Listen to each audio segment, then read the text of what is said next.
Je vous propose de lire dans le prophète Ésaïe, au chapitre 6, les versets 1 à 7. Je vais parler d'un ensemble d'expériences que les personnes ont vécues avec Dieu. Et je vais mettre en relation avec ce que moi j'ai vécu. Et ce que Dieu attend de nous pour son retour. Ésaïe au chapitre 6, versets 1 à 7. L'année de la mort du roi Osias, je vis le Seigneur assis sur un trône très élevé, et les pans de sa robe remplissaient le temple. Des séraphins se tenaient au-dessus de lui.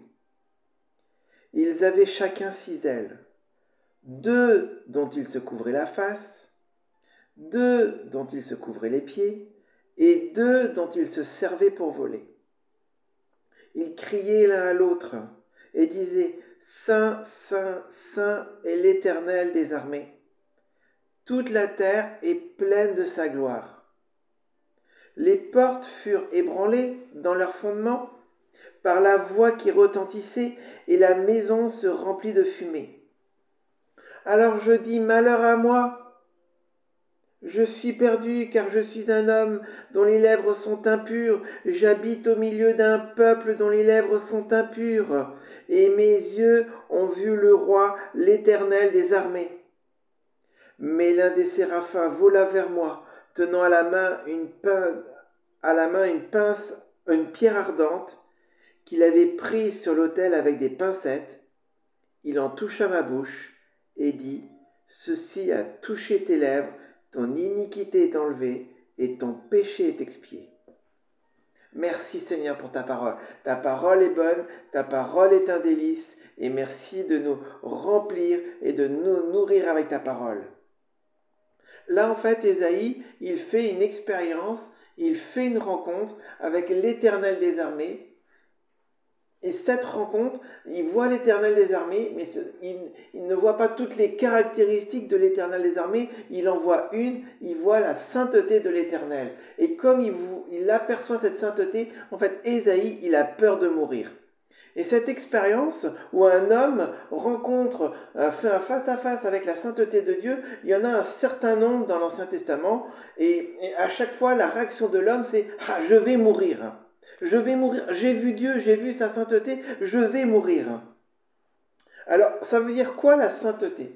La sainteté, c'est un attribut de Dieu, et être saint, ça veut dire être mis à part, avoir des qualités spéciales pour une fonction bien précise.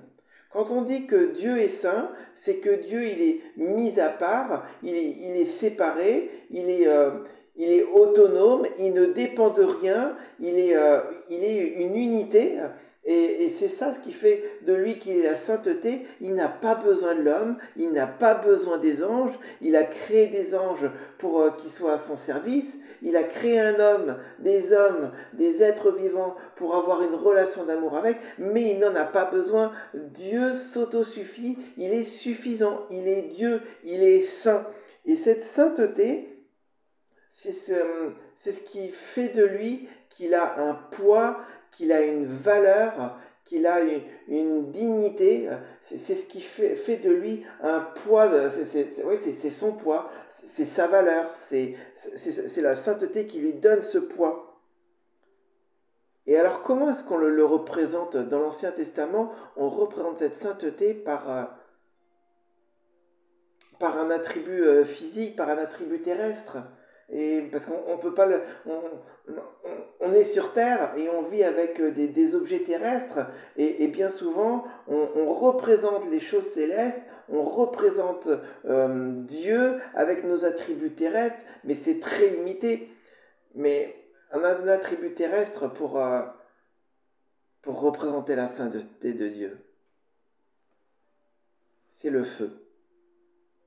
L'Éternel, il dit, « Je suis un feu dévorant. » Et la sainteté de Dieu, eh bien, elle brûle. Elle consume. C'est pour ça que Ésaïe dit, « Ah, mais je suis pécheur. et j'ai vu la sainteté de Dieu, je vais brûler, je vais mourir, parce que je suis pécheur, parce que rien ne m'a justifié, parce que rien ne m'a pardonné, parce que je ne peux pas me présenter devant Dieu. Et justement, c'est ça. Et je comprends pas trop pourquoi ils ont peur de mourir, parce que ça leur brûle physiquement ou c'est quoi, je comprends. J'ai jamais compris ce passage-là. À chaque fois qu'ils voient justement une présence de Dieu, ils ont peur de mourir et moi je comprends pas en fait. En fait, c'est le péché. En fait, nous, on a du mal à comprendre parce qu'on est recouvert par le sang de Jésus. Justement, c'est là où je veux en venir. C'est qu'on est recouvert par le sang de Jésus, donc on ne fait plus ce genre d'expérience. Mais quand tu n'es pas recouvert par le sang de Jésus, la sainteté, le feu de sainteté, en fait, il consume, il brûle tout le péché. Et comme toi, tu es pécheur, ben, en fait, tu brûles. C'est brûler, pas physiquement, c'est brûler spirituellement. Tu vas mourir. Est-ce que comment ça va se traduire la mort, ça, je ne sais pas, mais en fait tu ne peux pas te présenter devant Dieu à cause de cette sainteté, à cause de ce feu, à cause de cette pureté.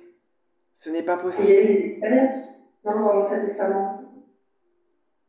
Il n'y a pas des personnes, il n'y a pas quelqu'un qui est mort justement parce qu'il était. Oui, si, mais bon, pour d'autres raisons, mais oui. En tout cas, ils avaient tous peur et ils savaient tous qu'on ne pouvait pas le voir. Sinon, il était la face au sol. Oui. Et souvent, ils ne le font pas. D'ailleurs, Dieu ne se laissait pas voir pour que la personne ne meure pas. En tout cas, ne laissait pas voir sa face.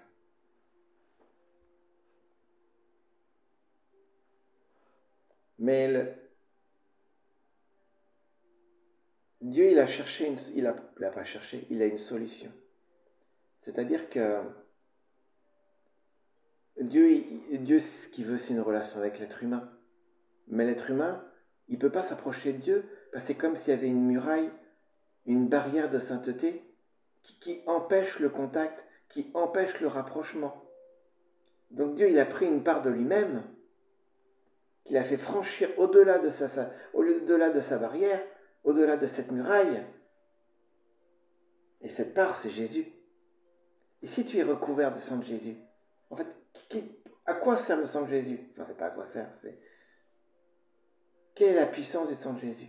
Le sang de Jésus fait que si tu es recouvert par le sang de Jésus, alors tu peux franchir ce feu, tu peux franchir cette muraille et tu peux t'approcher de Dieu sans brûler. Pourquoi? Parce que Dieu, il te voit à travers le sang de Jésus. C'est comme si tu étais recouvert du sang de Jésus et quand Dieu te voit, il te voit à travers le sang de Jésus et il te voit parfait, il te voit saint, il te voit à travers Christ. Donc tu peux franchir cette barrière de sainteté. C'est pour ça que Jésus, quand il est venu sur terre, il a dit quoi? Il a dit, repentez-vous. La bonne nouvelle, c'est que le royaume de Dieu s'est approché. Le royaume de Dieu, il est derrière cette barrière de sainteté. Mais parce que Jésus a été envoyé pour qu'on puisse traverser cette barrière, Jésus il dit, ça y est, en fait, ça y est, vous allez enfin pouvoir franchir cette barrière, vous allez enfin pouvoir accéder au royaume de Dieu. Jusqu'à maintenant, vous ne pouvez pas, mais maintenant, vous allez pouvoir, grâce à moi, vous allez pouvoir atteindre ce royaume de Dieu. Avant, ce n'était pas possible.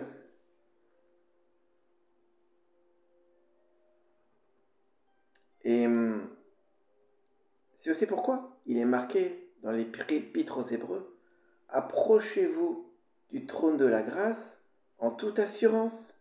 Et il va même plus loin, il dit, ne vous privez pas de vous approcher du trône de la grâce.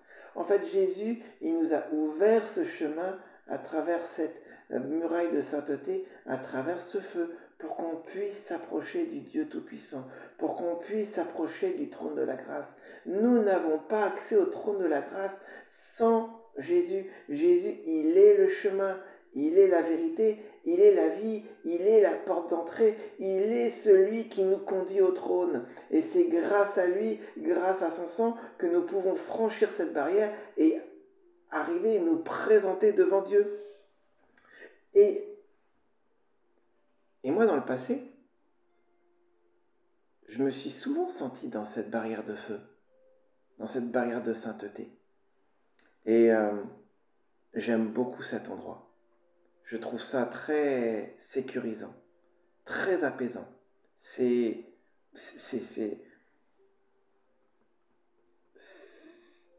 T'es entouré de feu. En fait, t'es entouré de la sainteté de Dieu.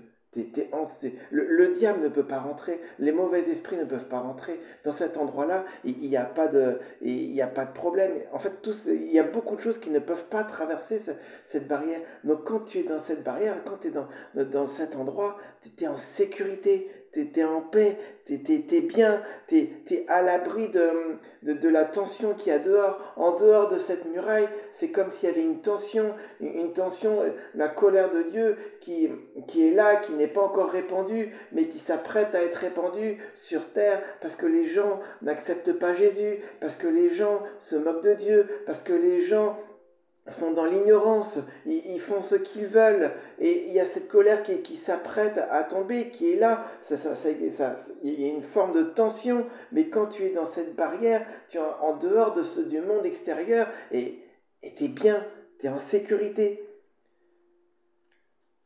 Est-ce que c'est ce qu'on appelle être dans la présence de Dieu? C'est la même chose? C'est encore différent? C'est une forme de présence de Dieu. Et justement, je vais y venir plus loin. Il y a d'autres présences de Dieu. C'est la présence de Dieu, c'est celle qu'on retrouve aussi dans le lieu très saint. Dans le lieu très saint, en fait, dans l'Ancien Testament, les gens n'avaient pas le droit à l'erreur, sinon ils mouraient sur place. Mais en même temps, dans le lieu très saint, tu avais la présence de Dieu. Tous ceux qui rentraient, ils étaient bénis, ils étaient protégés, c'était la sainteté de Dieu, c'était la présence de Dieu, c'était la présence glorieuse de Dieu. Et à la fois, il y avait la guérison, la bénédiction, la richesse, la prospérité, il y avait tout ce que l'on voulait, mais en même temps, à la moindre erreur, tu mourrais sur place, parce que tu n'avais pas le sang de Jésus qui était sur toi pour te protéger.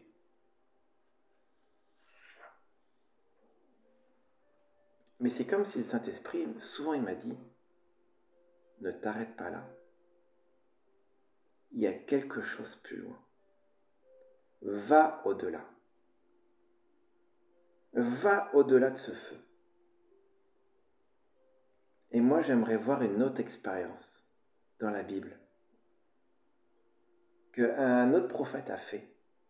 Il a été au-delà de cette barrière de feu. On va aller voir dans le livre du prophète Ézéchiel, au chapitre 1 et au verset 26 à 28.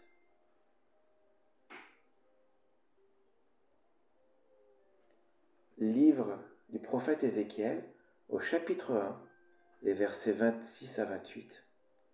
Ézéchiel, il a été au-delà de cette barrière.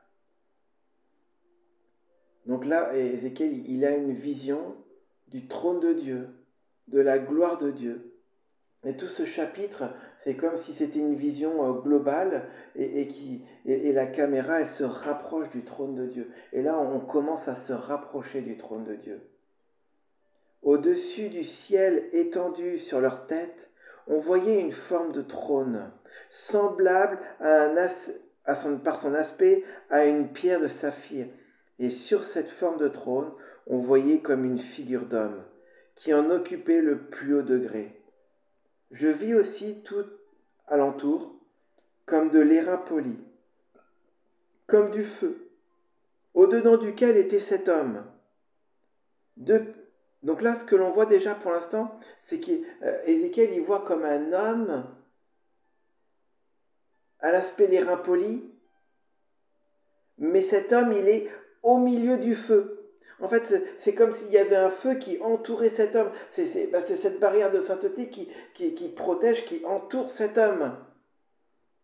Et alors, on rentre à l'intérieur de cette barrière, et qu'est-ce qu'il voit Ézéchiel? Il dit, depuis ce qui paraissait être ses reins jusqu'en haut, et depuis ce qui paraissait être ses reins jusqu'en bas, je vis comme du feu qui répandait autour de lui une splendeur éclatante.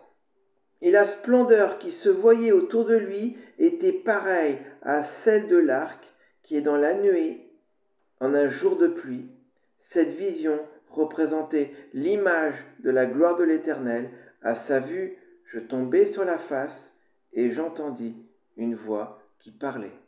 En fait, Ézéchiel, il dit, voilà, je vois le trône de Dieu, et sur ce trône était un homme d'aspect des reins polis, et autour de lui, il y avait du feu, et lui, il était au centre de ce feu, et de ses reins, il sortait quelque chose de ses reins, comme une forme d'arc-en-ciel, avec une lumière éclatante. En fait, derrière cette barrière de feu, cette barrière de sainteté, il y a quelque chose qui est cet arc-en-ciel à la lumière éclatante, qui sortait de ses reins. Alors, les reins, dans la Bible, c'est l'organe d'où sortent les émotions, d'où sortent l'amour, et l'arc-en-ciel, c'est l'image de l'alliance.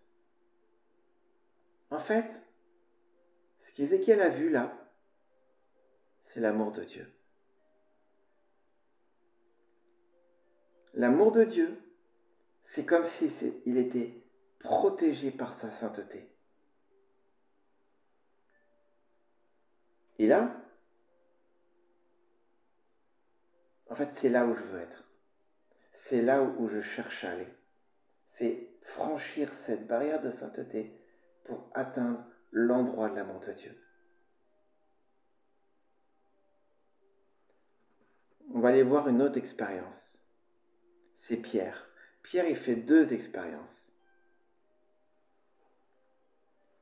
Une première rencontre avec Jésus et une deuxième rencontre avec Jésus. La première rencontre, c'est la première fois qu'il voit Jésus, Pierre. C'est dans Luc au chapitre 5, versets 4 et 11 à 11.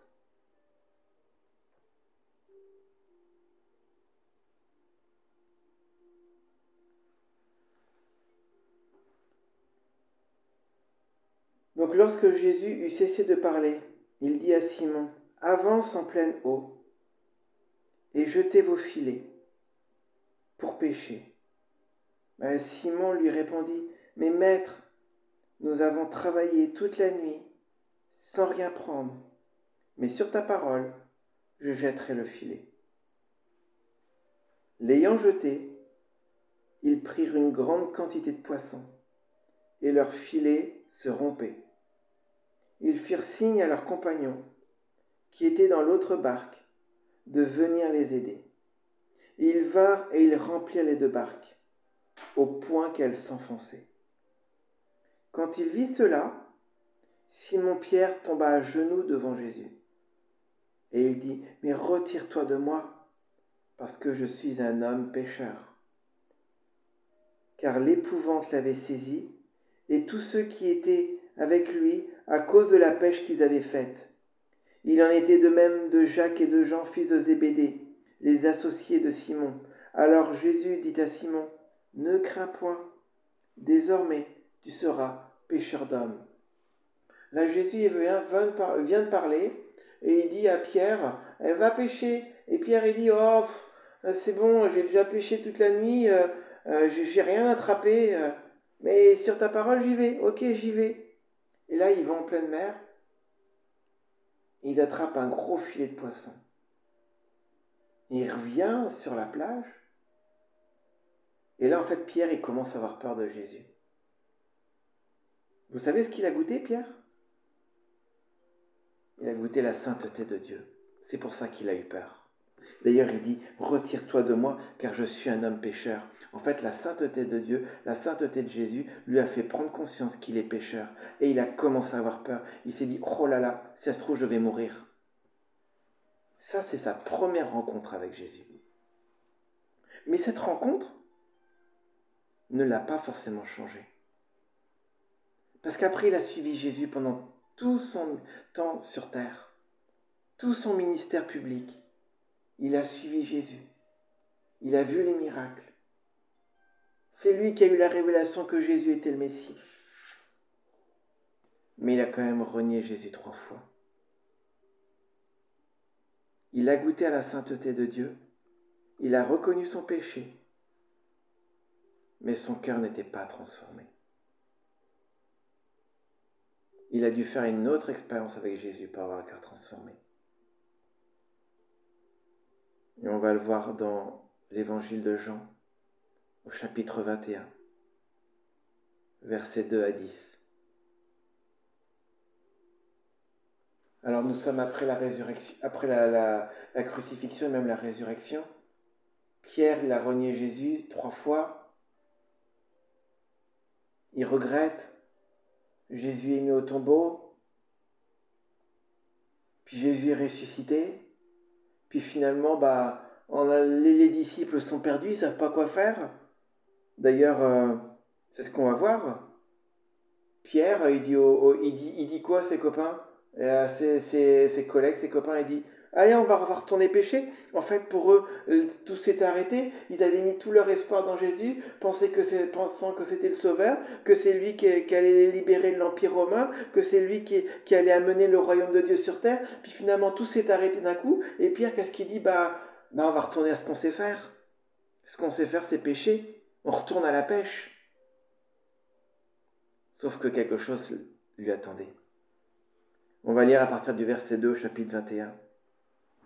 Simon-Pierre, Thomas, appelé Didyme, et Nathanaël de Cana en Galilée, les fils de Zébédée et les 2 autres disciples de Jésus étaient ensemble.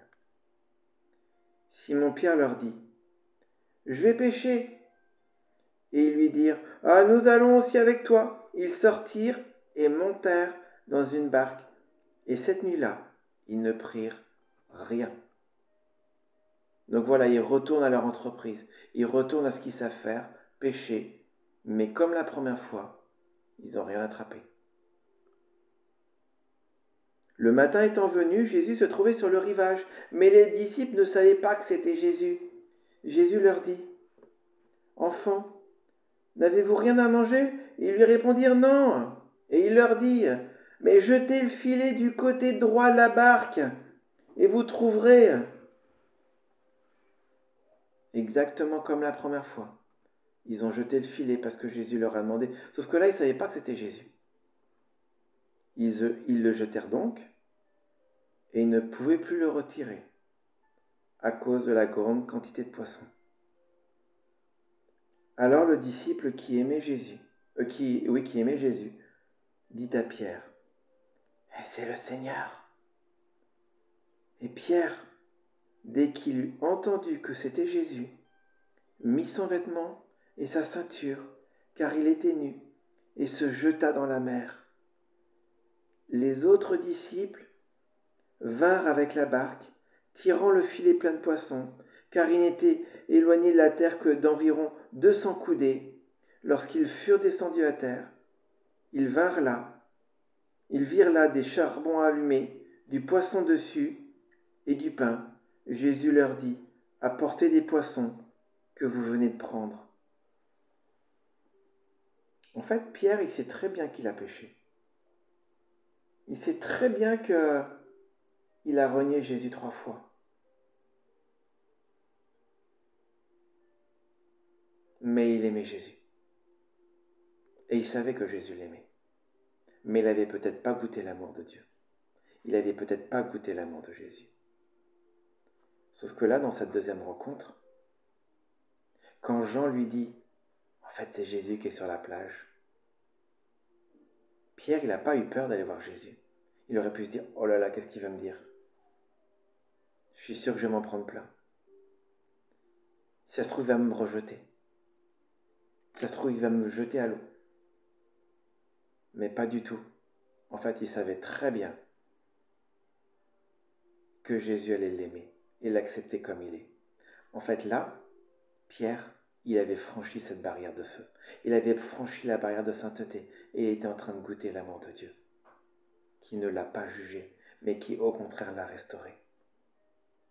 Et c'est à ce moment-là où Jésus l'établit et il lui dit « Pierre », Jésus lui dit « Pierre, Pierre, aime mes brebis.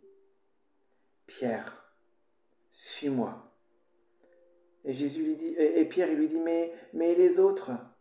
Et Jésus lui dit, Pierre, oublie les autres. Suis-moi. Exactement comme la première fois. La première fois, Jésus lui avait dit, suis-moi. Et Pierre l'a suivi. La deuxième fois, Jésus lui dit, Pierre, suis-moi. Mais la deuxième rencontre n'était pas la même.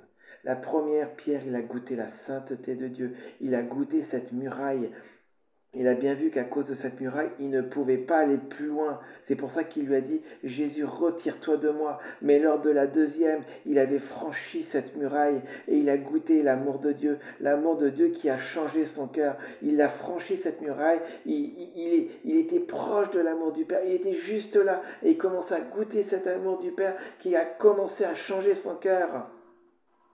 C'était plus le même après cette rencontre. Et parce que c'était plus le même, alors Jésus a pu l'établir. Il a pu lui dire, Pierre, suis-moi. Et c'est sûr, et je compte sur toi. En fait, dans tous ces 3 ans et demi, il lui a fallu 3 ans et demi pour franchir cette muraille de feu, pour franchir cette sainteté, pour atteindre l'amour du Père, pour que d'un vase vil, il devienne un vase d'honneur dans lequel Dieu pourra déverser sa puissance et l'utiliser.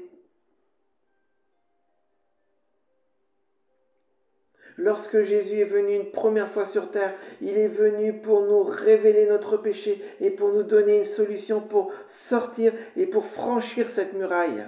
Tout comme Pierre. Ça correspond à la première venue de Jésus, mais Jésus il revient une seconde fois. Et quand il va revenir une seconde fois, tout ce mouvement de l'esprit qui accompagne la venue de Jésus, ce n'est pas pour nous aider à franchir cette muraille, parce que nous avons déjà franchi cette muraille, c'est pour nous faire goûter l'amour du Père Tout-Puissant, cet amour qui nous transforme, cet amour qui nous guérit, cet amour qui nous change, cet amour qui fera de nous des vases d'honneur et non des vases vils, des vases d'honneur que le Maître pourra utiliser. Des vases d'honneur dans lesquels il pourra déverser sa puissance et cette puissance sera utilisée correctement pour guérir les nations. Alors là, ce que je veux vous dire en fait, c'est franchissez cette muraille. Il y a quelque chose plus loin. Et dans la vision d'Ézéchiel, un peu plus loin, ça va un peu plus loin. Il te dit que derrière, il y a encore autre chose. En fait, il y a un verset qui dit, mon peuple meurt faute de connaissance. Mais il y a un autre verset qui dit que la connaissance de l'amour de Christ surpasse toute connaissance. Mon peuple meurt faute de connaissance. Mais qu'est-ce qui surpasse toute connaissance? C'est l'amour de Christ. C'est l'amour de Christ que nous avons besoin de connaître. C'est cet amour qui nous transformera. Et c'est ça l'évangile. C'est ça l'évangile du Dieu Tout-Puissant. C'est ça ce que Jésus est venu prêcher sur terre. Il est venu nous dire, je vous donne accès à celui qui déversera son amour pour vous transformer.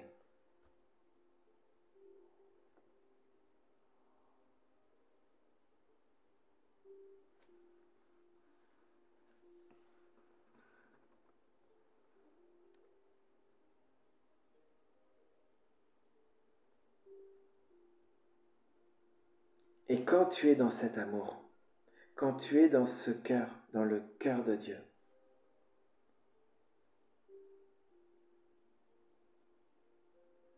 tu es totalement en sécurité. Encore plus que dans cette barrière de sainteté. Tu es là où tu as été créé pour être. Parce que tu as été créé par amour, pour l'amour et dans l'amour. Tu as été créé pour recevoir l'amour et pour le donner.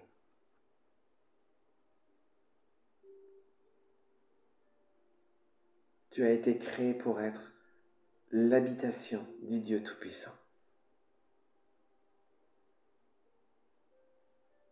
C'est pourquoi le Saint-Esprit a été scellé à nous. Parce que ce sont les arts de l'héritage, les arts de l'éternité. Parce que dans l'éternité, en fait, nous serons tout le temps avec Dieu.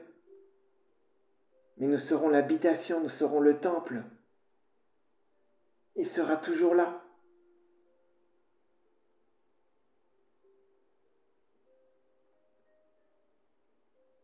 Seigneur, je veux te remercier.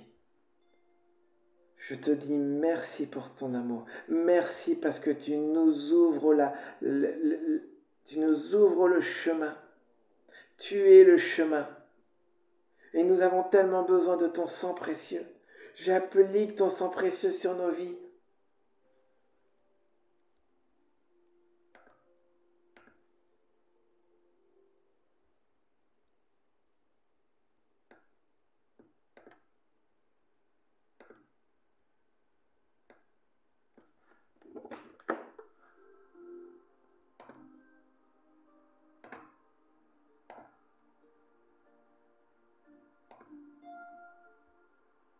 J'applique ton sang précieux sur nos vies.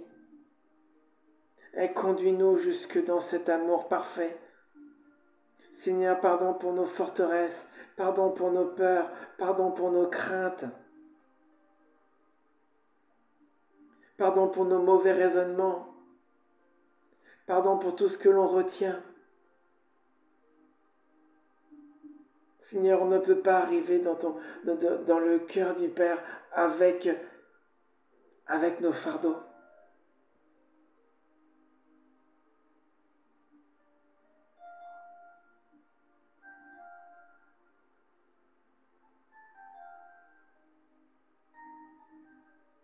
Je veux vraiment libérer ta grâce ce soir, qu'on puisse tous goûter ta grâce, qu'on puisse tous goûter cet amour. Père, nous avons tellement besoin de ton amour.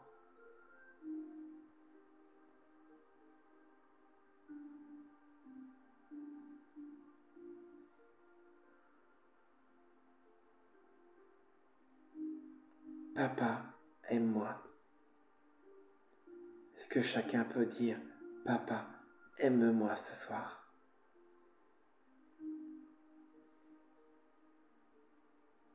Ouvrez grand vos cœurs et dites, Papa, aime-moi. Papa, aime-moi encore.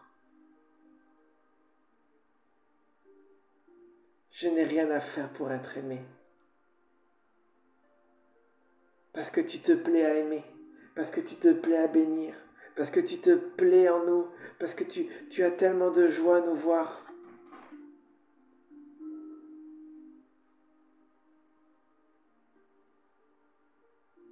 Papa, aime-moi.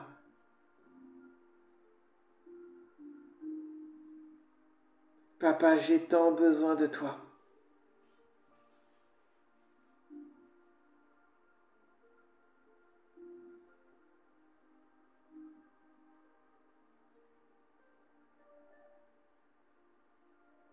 L'amour est gratuit.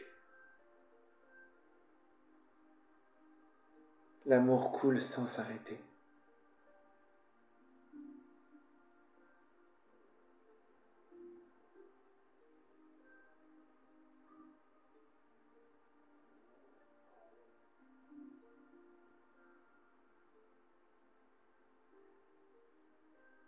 Merci Père de guérir toutes les souffrances, de presser les souffrances, les blessures, les recoins qui sont fermés.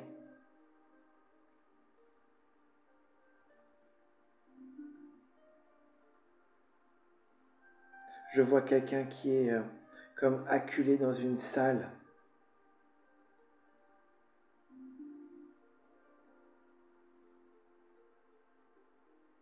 Et se disant, pourvu qu'il ne me voie pas, pourvu qu'il ne me touche pas, laisse-toi toucher par l'amour du Père. Abandonne-toi à lui.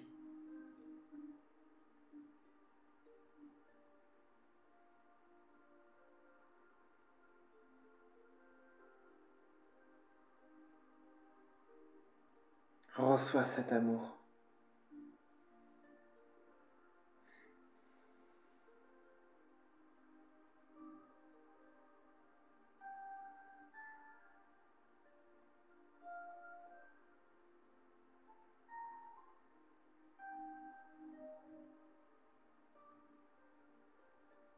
Laisse-le toucher ton cœur.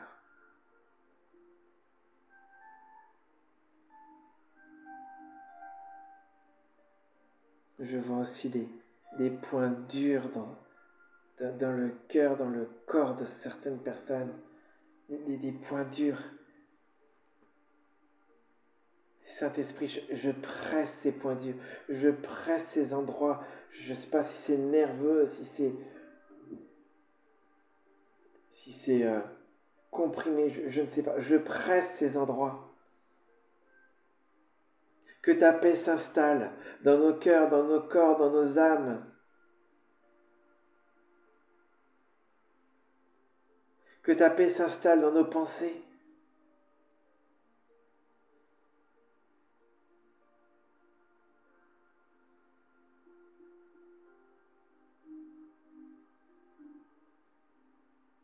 Oui, cette deuxième rencontre de Pierre et Jésus, elle dépasse tout. Elle dépasse tout entendement.